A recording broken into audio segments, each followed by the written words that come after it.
Olá, mundo do samba, olá, Carnaval de São Paulo, sejam bem-vindos ao podcast Sampa Samba e seja bem-vindo à última alvorada paulistana deste Carnaval de 2026, antes, no caso, do Passando a Régua, que a gente vai falar ali sobre a apuração. Vamos falar aqui hoje do grupo de acesso 1, segunda divisão do Carnaval de São Paulo. Uma noite bastante confusa, eu diria, em alguns aspectos. Acho que a gente começou de uma forma bastante simplória, mas ao mesmo tempo bastante competente, que foi ali a camisa 12. E por algum motivo a gente terminou com uma escola simplesmente tendo a infelicidade, eu não sei se.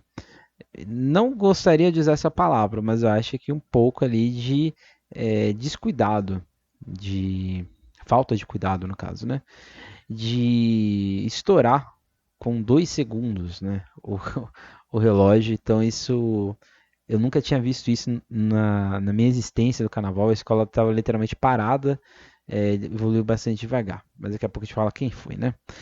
Vou começar pela camisa 12. A camisa 12 foi um ótimo desfile, dentro do seu contexto, dentro da possibilidade que ela tem, eu acho, de questões também de orçamento, aumentar uma alegoria, um desenvolvimento, querendo ou não, de investimento que o grupo de acesso 1 passa a ter, você tem que ter, e sair do 2 para o 1 é um abismo financeiro, né? São quase 600 mil reais que você recebe a mais e 600 mil reais que você tem que ter um investimento para o desfile acontecer.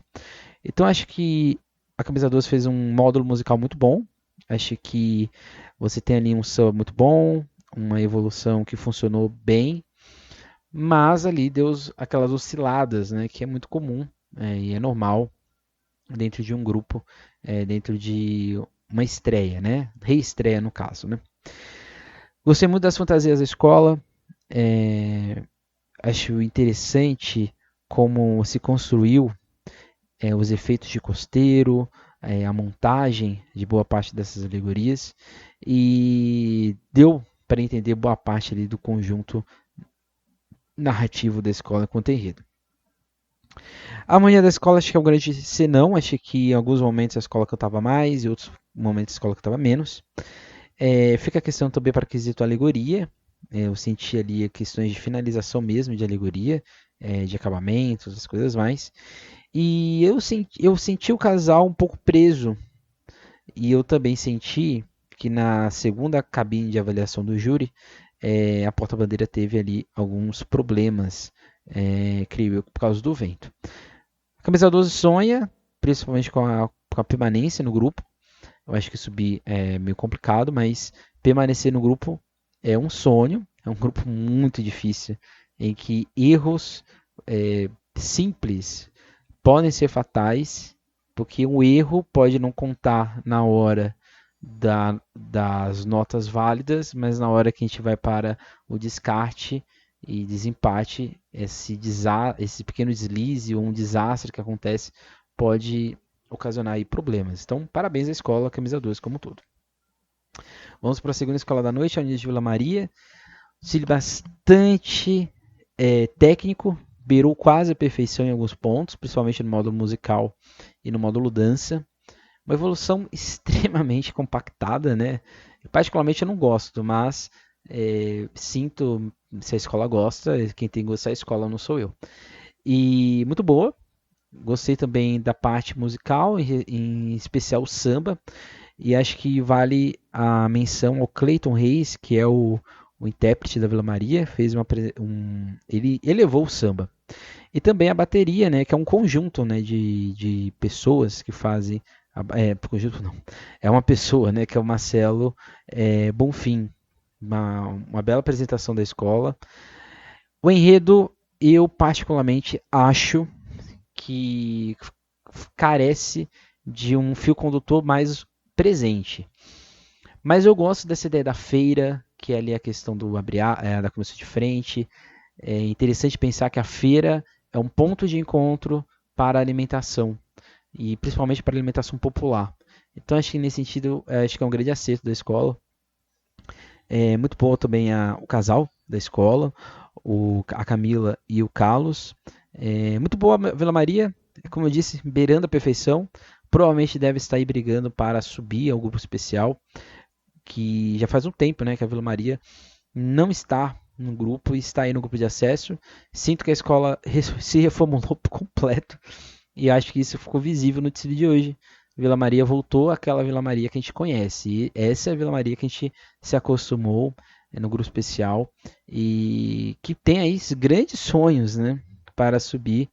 E mais engraçado, né, a escola desfilou em 1 hora e 55 segundos, né? Foi literalmente faltando 5 segundos ali. A escola poderia ter tido, né, um estouro de tempo. Depois a gente foi para Tucuruvi. Primeiramente, parabenizar toda a construção visual da escola. É um enredo muito complexo. Acho que é um enredo que, para o acesso, eu não sei se cabe. Acho que ele ficou grande demais para esse acesso. E, desculpem quem for branco, mas o enredo é muito difícil para uma pessoa branca compreender por completo. Essa ideia de Exu como encruza de anti-herói é uma proposta narrativa muito ousada que o Nicolas Gonçalves executa na escola, mas que, no ponto de vista, foi muito bem defendida. Pode ter questões referentes à fantasia, pode ter questões referentes à alegoria, mas eu acho que propostas de vanguarda, como essa que a Vila Maria, a Tucuruvi tem feito nos últimos anos, mostra que a escola está criando uma identidade visual, não só por causa do seu carnavalesco, porque antes do Nicolas chegar, a Tucuruvi já estava indo para essa vertente, mas isso mostra que é uma escola que, mesmo com os problemas que possam vir, mesmo com os resultados que talvez não sejam os esperados, a Tucuruvi vai lá e executa um bom trabalho. Acho que o grande senão do desfile, para o meu ponto de vista, é a evolução. Acho que a evolução não rendeu o que poderia render. E a harmonia talvez possa ter problemas, mas eu já não posso garantir porque eu não tenho essa audição tão boa quanto os jurados têm. Gostei também da comissão de frente, uma comissão de frente ensaiada pelo Hanna Banov. Adorei a proposta desses sacos de lixo, mas ao mesmo tempo esses sacos de lixo eles são uma espécie de refúgio desse brasileiro. Gostei dessa ideia da escrita, né, desse Exu que cospe não só comida, mas ele cospe conhecimento, né? Ele cospe a possibilidade de novas narrativas. Então, Exu, dentro do caminho do enredo da Tucuruvi, ele é escrita. É ele que pode vir a subverter esta ordem. Faz lembrar muito a ideia de lugar de memória do Pierre Nora, que o Pierre Nora aponta, né, que em sociedades em que você cristaliza heróis, você cristaliza também desigualdades. E esse desfile da Tucuruvi dialoga muito com essa ideia de Pierre Nora. Eu vou dizer aqui uma coisa que talvez, se você é carnavalesco e está me ouvindo, não se sinta ofendido, mas acho que o Nicolas Gonçalves não cabe como carnavalesco em São Paulo. Acho que ele está acima dos demais, tanto do grupo especial quanto do grupo de acesso. O que ele pensa, o que ele executa e o que ele constrói dentro de um desfile de escola de samba é uma coisa muito assustadora, eu diria. Então acho que o Tucuruvi acho que não sobe, antes que eu possa estar questionando. Eu acho que não sobe, mas se subir não vou ficar surpreso. Mas a escola teve seus problemas e numa noite em que você tem uma mancha verde, você não pode se permitir errar. E então a Tucuruvi, acho que se ela for brigar, vai ser por essa segunda vaga, mas eu acho que é um pouco improvável. Vamos para então a mancha verde, né? A mancha verde reeditou 2012, acho que já começar a falar pelo enredo. 2012 o enredo ele era maior, né? Você tinha ali 5 setores, você tinha 5 carros, você tinha mais pessoas, você tinha mais alas também. Então aquele desfile ele dialogava muito com a ideia de passado e futuro, presente e futuro no caso. E esse presente era a destruição, né? Era um momento de desalento do criador. Para 2026, a escola enxuga a história, então, de certa forma, esse segundo setor da escola ele é muito acelerado para contar a história. E nesse aspecto, eu acho que o acerto do enredo é exatamente fazer esse condensamento, né? Não ampliar demais. Então, acho que é um grande acerto nesse aspecto. Também destacar aqui no Tiro da Mancha Verde que eu acho que não teve erro. Essa é a grande realidade. Eu acho que não tem ponto negativo, não tem ponto de atenção, né? A escola foi muito bem em todos os quesitos, da comissão de frente, casal, até bateria e samba enredo. Eu acho que foi uma escola tranquila, um desfile tranquilo, bonito, de certa forma. É, efeitos interessantes, propostas visuais também muito interessantes. Não tem erro no desfile da Mancha Verde. Se terminou com 58 minutos de apresentação. Eu não vou colocar meu mão no fogo falando que a Mancha Verde vai ser campeã, porque eu não tenho essa ousadia. Mas eu acho que a Mancha Verde sobe. Isso eu acho que é o único consenso que a gente pode ter. E vamos ver o que o júri vai dizer. Depois a gente teve a Nenê de Vila Matilde, que em 57 minutos apresentou seu enredo sobre o cruzamento da Avenida São João com a Ipiranga. Mistos diferentes, né? Até mesmo na imprensa há um dissenso sobre o desfile da Nenê de Vila Matilde e é 880. Ou você acha que a escola está ali brigando para subir, ou muita gente aponta a escola para o descenso. Eu estou nos dois grupos. Eu acho que o desfile não foi um desfile com a marca característica da Nenê de Vila Matilde, que é exatamente esse aspecto da escola comprar a briga e ir até o final. Eu sinto que a escola estava nervosa na pista. A comissão de frente, por exemplo, o tripé era tão alto que não dava para ver que era um cruzamento. Fica aí você jogar para o jurado a responsabilidade do jurado decidir se o tripé tinha ou não esse cruzamento. Eu vou ser aqui um pouco antecipado. Pelo menos eu acho que, no ponto de vista da gente que está na arquibancada, a gente enxerga. Mas boa parte do júri está na altura do tripé. Então ele não consegue chegar que ali tem essa encruza. E eu acho que isso poderia ter sido feito de outra solução. Isso é um dos exemplos que você pode achar que isso é um erro ou não. Então fica muito para o jurado decidir literalmente o que a Vila Matilde, né, o que a Nenê vai esperar ali na apuração como todo. Gosto do conjunto de fantasias da escola, é um belo conjunto, né, do Danilo Dantas. As alegorias eu sinto que faltava alguma coisa, né, e principalmente a questão de efeito, né?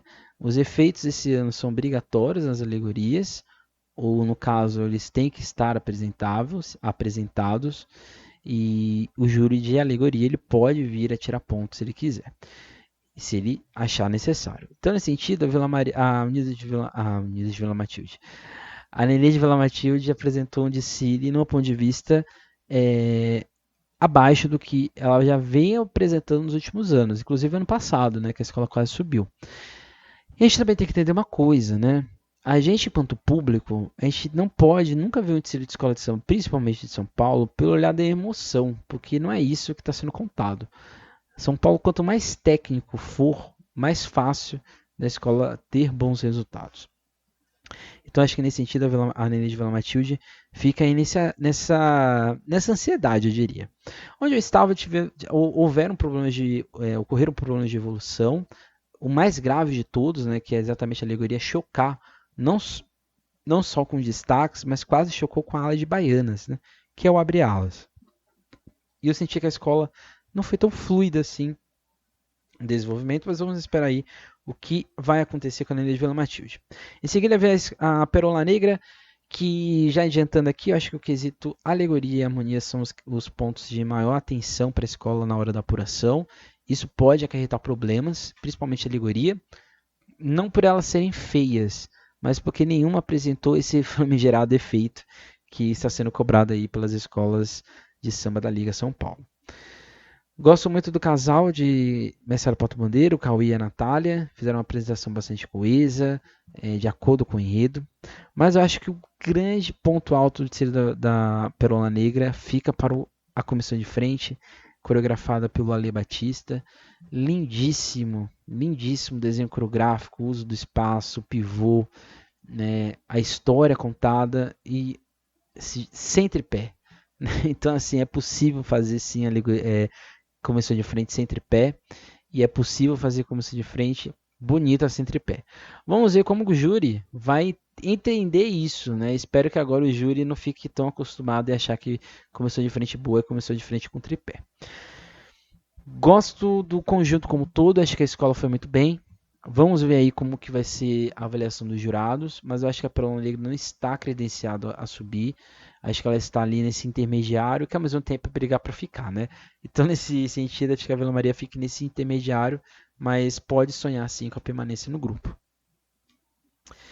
Depois a gente teve a Dom Bosco de Itaquera.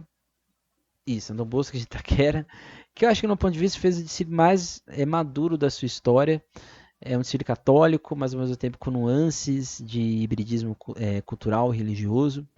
Eu acho que também é um amadurecimento do próprio carnavalesco, o Fábio Gouveia.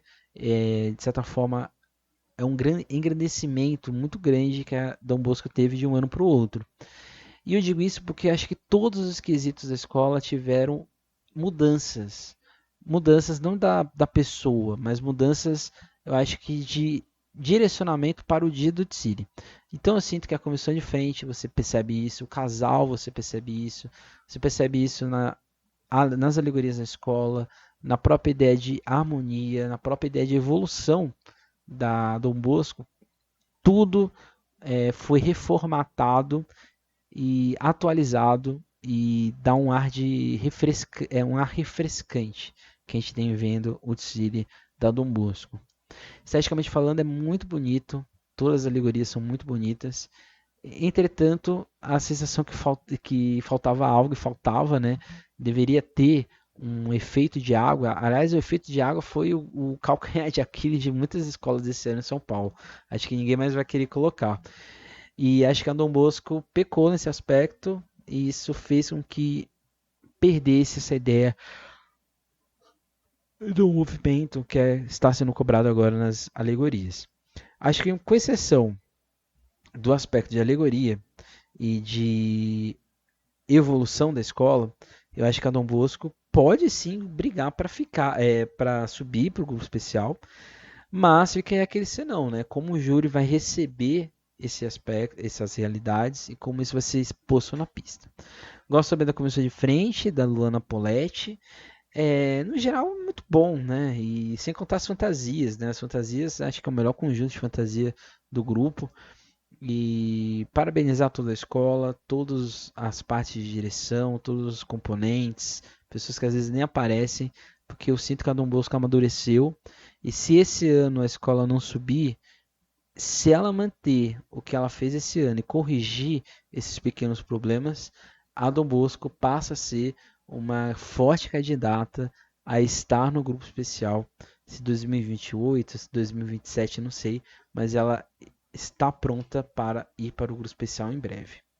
E por fim, a Independente Tricolor. Independente Tricolor é um caso muito estranho, né? A escola estava muito bem, né? O conjunto alegórico muito bom, as fantasias também muito bonitas, muito interessante esse respeito ao candomblé de Angola, né? Essas entidades, os inquices.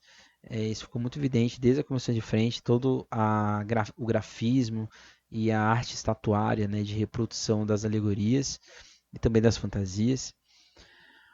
A comissão de frente, eu acho que aquele tambor era desnecessário.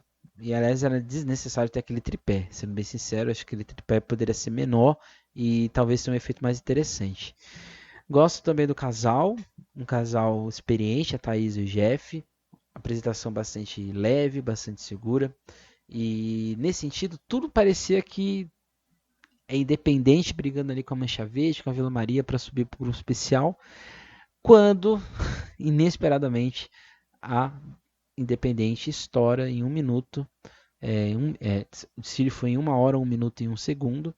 E então, nesse sentido, a escola estourou 2 segundos, né? Uma coisa assim bizarra, porque a escola estava literalmente evoluindo devagar no final do desfile. Então, assim, em vez de você terminar no tempo, ali com 58, 57, a escola simplesmente andou devagar. Não sei se aconteceu alguma coisa na dispersão que impossibilitou que a alegoria avançasse, mas a sensação que fica é exatamente que a Independente pode pode vir não, vai vir a perder 0,3 décimos e eu acho que a escola vai sentir falta disso. Então acho que a Independente pode ser aquele caso de escola que na pista ganhou, mas que no regulamento pode ter perdido ali o sonho, né, de retorno ao grupo especial. Esse foi o grupo de acesso. É um grupo que eu vou te falar, hein? A apuração vai ser talvez a apuração mais incrível dos últimos anos, porque não vejo uma candidata fortíssima ao rebaixamento. Só vejo uma candidata fortíssima a subir, que é a Mancha Verde.